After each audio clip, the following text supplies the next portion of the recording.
Do I dare disturb the universe? This question, posed over a century ago, reverberates through the corridors of contemporary masculine consciousness with unsettling precision.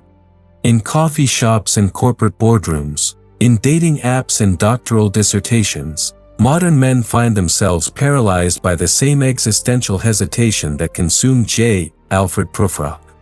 The yellow fog still creeps through our streets, though now it mingles with smartphone screens and social media feeds. We measure out our lives not in coffee spoons, but in notifications, likes, and endless swipes. Yet the fundamental terror remains unchanged: the fear of authentic action, the dread of genuine intimacy, the suffocating weight of performative existence. Prufrock was never merely a character, he was a prophetic vision of masculine consciousness trapped between desire and paralysis, between the urge to speak and the terror of being truly heard. Today's men inhabit this same liminal space, caught between traditional expectations of decisive masculinity and postmodern uncertainty about everything. They walk through days filled with activity yet empty of authentic engagement, surrounded by connectivity yet starved of genuine communion. The psychological architecture Prufrock revealed continues to define masculine experience because it identified something eternal: the profound difficulty of being human while maintaining the illusion of control. Chapter 1: The Paralysis of Infinite Self-Consciousness. Let us go then, you and I, into the labyrinth of modern masculine psychology, where self-awareness has become both gift and curse. Prufrock's fundamental affliction was not indecision but hyper-awareness, the crushing burden of seeing himself from every possible angle simultaneously. Contemporary men suffer from this same omnidirectional self-consciousness, amplified exponentially by digital mirrors that never stop reflecting. Every interaction becomes a performance reviewed in real time by an internal critic that never sleeps. They rehearse conversations before they happen, replay them afterward, and torture themselves with infinite variations of what they should have said. This is not merely social anxiety, it's the existential weight of living simultaneously as actor and audience in the theater of the self. The psychological mechanism Prufrock revealed operates through what we might call recursive self-monitoring. The mind watches itself watching itself, creating layers of observation that paralyze direct action. Modern men experience this in dating scenarios where they calculate every text message, analyze response times, and construct elaborate narratives about what each interaction means. They inhabit their own heads so completely that they lose contact with immediate experience. The spontaneity that might lead to genuine connection becomes impossible when every gesture must first pass through the committee of the self-conscious mind. This hyperreflexivity extends beyond romantic encounters into professional and creative domains. Men delay starting businesses, postponing artistic projects, avoiding difficult conversations, not from lack of ability or desire, but from the exhausting complexity of their own internal deliberations. They become archaeologists of their own motivations, digging through layers of intention until the original impulse is buried beyond recognition. The question, "Do I dare?" becomes less about external obstacles and more about navigating the psychological maze they've constructed within themselves. The tragedy lies not in the consciousness itself, but in its isolation. Prufrock's self-awareness never connects him more deeply to others. Instead, it builds walls of analysis that keep authentic encounter at bay. Modern men repeat this pattern, using psychological sophistication as a defense against psychological intimacy. They understand themselves so thoroughly in theory that they never need to risk being understood by another in practice. Chapter 2: The Terror of Authentic Exposure. I have measured out my life in coffee spoons, but what happens when someone asks to see the measuring cup? Prufrock's deepest fear was not rejection but recognition, not being dismissed but being truly seen. This terror of authentic exposure haunts contemporary masculinity with particular intensity because modern men live in a culture that demands both vulnerability and invulnerability simultaneously. They're expected to be emotionally available yet professionally dominant, sensitive yet decisive, open yet strong.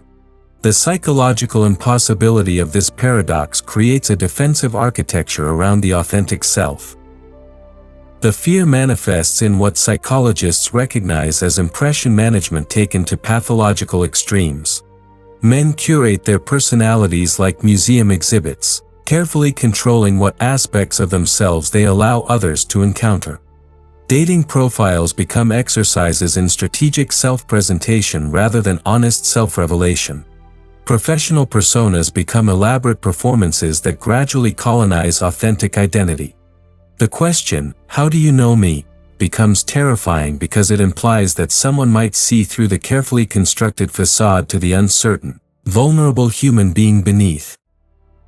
This terror operates through anticipatory shame, the psychological mechanism by which individuals avoid potential humiliation by avoiding genuine encounter altogether. Prufrock imagines being pinned and wriggling on the wall like a specimen, and modern men carry this same dread of being examined, analyzed, and found wanting. They withdraw not from lack of desire for connection but from fear that connection will reveal their insufficiency. The armor of irony, cynicism, and emotional distance becomes preferable to the nakedness of authentic engagement. The digital age has amplified this terror by creating permanent records of every interaction. Men know that vulnerability today might become evidence against them tomorrow. Text messages are screenshots, casual comments become public controversies, and emotional expressions risk being weaponized in future conflicts. The temporary becomes permanent, the private becomes public, and the stakes of authentic self-revelation rise exponentially. They learn to communicate in code, to express feelings through memes, to maintain plausible deniability even in intimate moments. Yet the deepest terror remains what it was for Prufrock, the fear that authentic exposure will reveal not dramatic flaws but ordinary humanity. The secret shame is not being evil but being average, not being broken but being boringly normal. The elaborate defenses protect not against the revelation of extraordinary darkness but against the exposure of everyday vulnerability. Chapter 3: The Impossible Quest for Perfect Timing. There will be time, but when? Prufrock's obsession with temporal precision reflects a deeper masculine fantasy about controlling outcomes through perfect execution. Contemporary men inherit this same illusion, believing that with sufficient preparation, analysis, and timing, they can engineer guaranteed success in love, career, and self-actualization. They wait for the perfect moment that never comes because perfection exists only in imagination, never in the messy immediacy of lived experience. This quest for perfect timing operates through what psychologists call analysis paralysis, the cognitive trap of seeking more information to avoid the risks of action. Modern men research relationship advice obsessively, study market conditions endlessly, and analyze career opportunities until opportunities vanish. They mistake preparation for progress, confusing the accumulation of knowledge with the willingness to act despite uncertainty. The comfort of analysis becomes an addiction that protects against the discomfort of commitment. The technological age has weaponized this tendency by providing infinite streams of information and endless options for comparison. Dating apps present unlimited alternatives to any particular choice. Career websites showcase thousands of potential paths. Social media reveals how everyone else appears to be living better, more exciting, more successful lives. The abundance of options creates a psychological tyranny where no choice feels definitively correct because every choice forecloses infinite alternatives. Men delay marriage waiting for complete certainty about their partner. They postpone career changes until they've eliminated all risk. They avoid difficult conversations until they've rehearsed every possible response. The quest for perfect timing becomes a sophisticated form of procrastination that masquerades as wisdom but actually stems from terror of irreversible commitment. They treat life decisions like chess moves that can be undone rather than as existential choices that create identity through action. The irony Prufrock revealed remains true. The perfect moment never arrives because moments become perfect through engagement, not through waiting. Timing improves through practice, not through preparation. Confidence emerges from action, not from analysis. Yet men continue to believe they can think their way into courage, strategize their way into spontaneity, and plan their way into passion. They measure time precisely while failing to inhabit time authentically. The psychological cost is enormous. Lives unlived in service of lives perfectly planned, relationships avoided in pursuit of relationships perfectly timed, authentic selves hidden while waiting for the perfect moment of revelation that never comes. Chapter 4: The Mask of Masculine Performance. I have heard the mermaids singing, each to each, but they do not sing to me. Prufrock's exclusion from the Song of Life stems not from external rejection but from internal performance anxiety that prevents authentic participation. Contemporary men wear masks of masculine competence while feeling fundamentally fraudulent beneath the surface. They perform strength while experiencing weakness, project confidence while battling doubt, and maintain control while feeling overwhelmed. The exhaustion of constant performance creates a psychological exile from their own experience. Modern masculine performance operates through carefully scripted responses to social expectations. Men learn to hide uncertainty behind decisive language, mask vulnerability with humor, and transform genuine questions into rhetorical statements. They develop elaborate personas for different contexts: the successful professional, the confident lover, the dependable friend, each requiring specific emotional labor to maintain. The authentic self becomes an actor playing multiple roles, often forgetting which performance is closest to truth. The digital realm has intensified this performance pressure by creating permanent audiences for masculine display. Social media profiles become carefully curated exhibitions of success, strength, and satisfaction.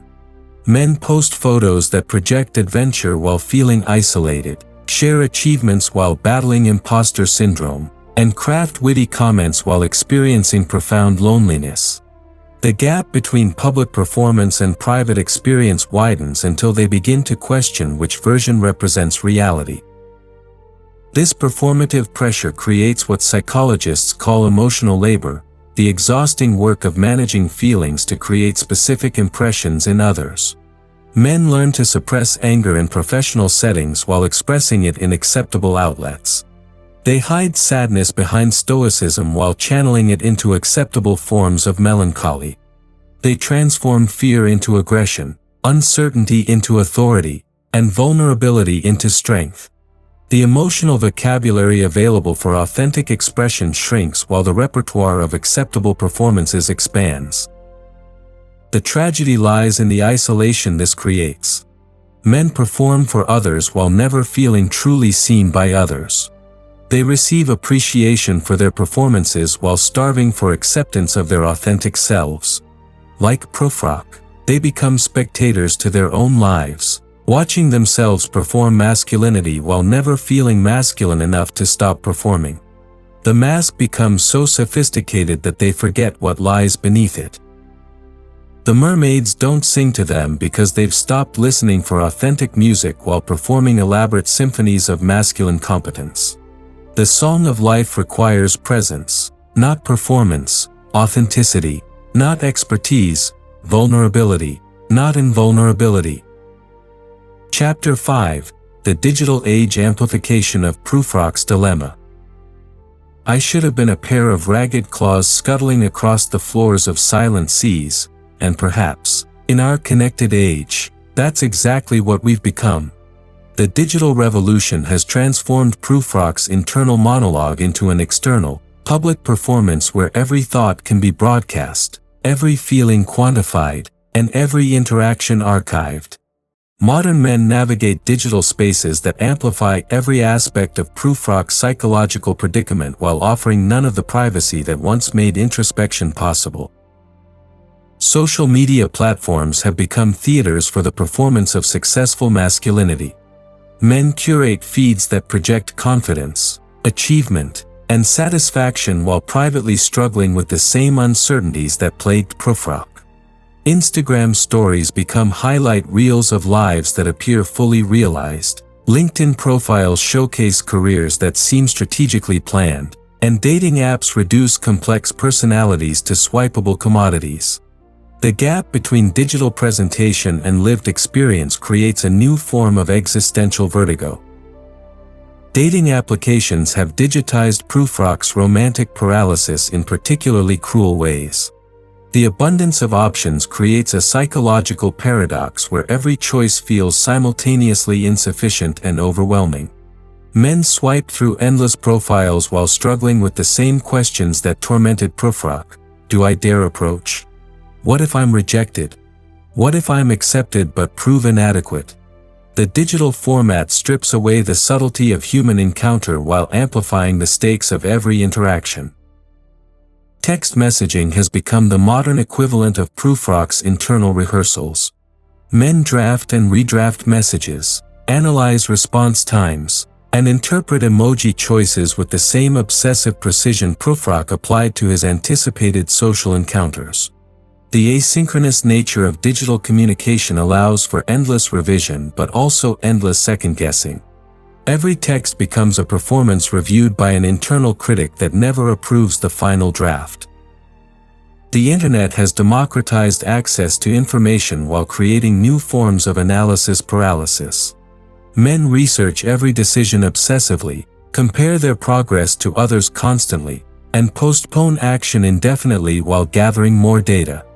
The wealth of available advice, options, and examples creates a psychological overwhelm that makes Prufrock's simple social gathering seem quaint by comparison. Yet perhaps most significantly, digital technology has made private introspection nearly impossible. The constant connectivity that defines modern life eliminates the quiet spaces where authentic self-examination might occur. Men fill silent moments with scrolling, replace contemplation with consumption, and substitute digital stimulation for emotional reflection. They live Prufrock's fragmented consciousness as external reality rather than internal experience. Chapter 6: The Prison of Perpetual Adolescence. I grow old, I grow old, I shall wear the bottoms of my trousers rolled, but what if aging has become optional and maturity has become impossible? Prufrock's aging anxiety has transformed in contemporary culture into a broader fear of adult commitment and responsibility. Modern men find themselves trapped in extended adolescence, maintaining the privileges of youth while avoiding the responsibilities of maturity. They inhabit bodies that age while preserving psychologies that resist growth. Contemporary culture encourages this psychological adolescence through the celebration of flexibility over commitment. Men are told to keep their options open, avoid settling down too early, and maintain their independence as long as possible. The traditional markers of masculine maturity, marriage, homeownership, career stability, fatherhood, are presented as obstacles to authentic self-expression rather than pathways to meaningful engagement. The result is men in their 30s and 40s who still think like teenagers about fundamental life decisions. This perpetual adolescence manifests in romantic relationships where men avoid commitment while seeking the benefits of partnership. They want emotional intimacy without emotional responsibility, sexual connection without relational obligation, and companionship without sacrifice. Like Prufrock, they remain eternally on the verge of declaration without ever making declarations that bind them to consequences. They measure out their relationships in casual encounters rather than building something substantial enough to withstand time. Professional life becomes another arena for adolescent psychology. Men change jobs frequently, avoid leadership responsibilities, and resist the kind of deep specialization that creates expertise but limits options. They prefer the flexibility of the contractor to the commitment of the employee, the excitement of the startup to the stability of the established company. Career becomes a series of experiments rather than a sustained engagement with developing mastery. The psychological cost of perpetual adolescence is the inability to experience the satisfactions that come only through commitment. Deep relationships require sustained engagement through difficulties. Professional expertise develops only through years of focused effort. Personal growth happens through accepting responsibility for consequences rather than maintaining escape routes. Men trapped in adolescent psychology can experience variety but not depth, excitement but not satisfaction, possibility but not achievement. Prufrock's tragedy was premature aging, feeling old while still young. Contemporary men face the opposite tragedy, remaining young while growing old. They preserve the psychology of unlimited potential while watching time transform potential into missed opportunities. The fear of commitment becomes a commitment to fear, and the quest to keep all options open becomes a way of choosing nothing. Chapter 7: The Path to Authentic Masculine Presence. Till human voices wake us, and we drown, or perhaps, until human voices wake us to the possibility of swimming in the depths of authentic engagement. The resolution to Prufrock's dilemma lies not in overcoming fear but in acting despite fear, not in achieving certainty but in embracing uncertainty as the price of genuine participation in life. Contemporary men can learn from Prufrock's example by recognizing that courage is not the absence of fear but the willingness to act while afraid. Authentic masculine presence begins with accepting the fundamental uncertainty that defines human existence. Men must abandon the fantasy of perfect timing, complete preparation, and guaranteed outcomes. They must learn to act from incomplete information, commit despite uncertainty, and embrace the vulnerability that makes genuine connection possible. This requires developing what we might call existential courage, the willingness to engage fully with life despite its inherent unpredictability. The practice of authentic presence involves developing tolerance for emotional discomfort. Men must learn to sit with anxiety rather than avoiding it through analysis, to experience rejection without interpreting it as personal failure, and to embrace imperfection as the human condition rather than a problem to be solved.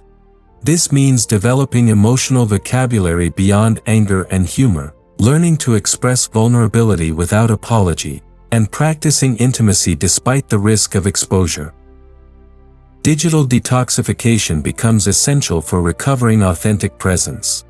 Men must create spaces for contemplation that are not mediated by screens, develop relationships that are not managed through technology, and practice attention that is not fragmented by constant connectivity.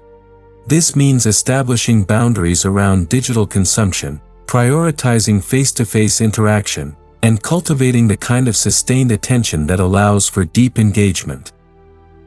The journey toward authentic masculinity requires mentorship from men who have successfully navigated the transition from performance to presence.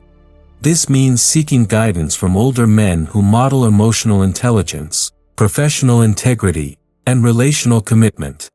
It means learning from examples of masculine maturity rather than perpetual adolescence, and understanding that growth requires guidance from those who have traveled the path before. Perhaps most importantly, men must learn to measure success by depth rather than breadth, by quality of engagement rather than quantity of experience, by the authenticity of their presence rather than the perfection of their performance. They must develop the capacity for sustained commitment despite uncertainty, deep relationship despite vulnerability, and meaningful work despite the absence of guaranteed recognition. The mermaids will sing to men who stop performing long enough to listen, who risk drowning in order to discover they can swim, and who choose presence over perfection in the brief, precious time allotted to human existence. Conclusion. We return then to the eternal question, do I dare? But now we understand that the question itself reveals the answer. To ask whether we dare is already to be daring, already to be questioning the walls we've built around authentic engagement. Prufrock's legacy is not his paralysis but his honesty about paralysis, not his failure to act but his precise articulation of what prevents action. Contemporary men carry his questions because they carry his humanity, the weight of consciousness that makes choice both possible and terrifying. The psychological landscape Prufrock mapped remains unchanged because human nature remains unchanged. Men still struggle with the gap between desire and action, still fear authentic exposure, still seek perfect timing that never arrives. Yet in recognizing these patterns, they gain the power to choose differently. They can acknowledge fear without being controlled by it, accept uncertainty without being paralyzed by it, and embrace vulnerability without being diminished by it. The haunting of Prufrock is also his gift, the reminder that human consciousness includes the capacity for self-reflection, that men can observe their own patterns and choose to interrupt them. In the space between stimulus and response lies the freedom to act differently, to risk differently, to love differently. Modern men can honor Prufrock's questions while refusing to be trapped by them, using his insights as a map rather than a prison. Do I dare disturb the universe? Yes, because the universe is already disturbed, and authentic action brings not chaos but the possibility of meaning. Let us go then, you and I, beyond the paralysis of perfect preparation into the imperfect beauty of engaged living.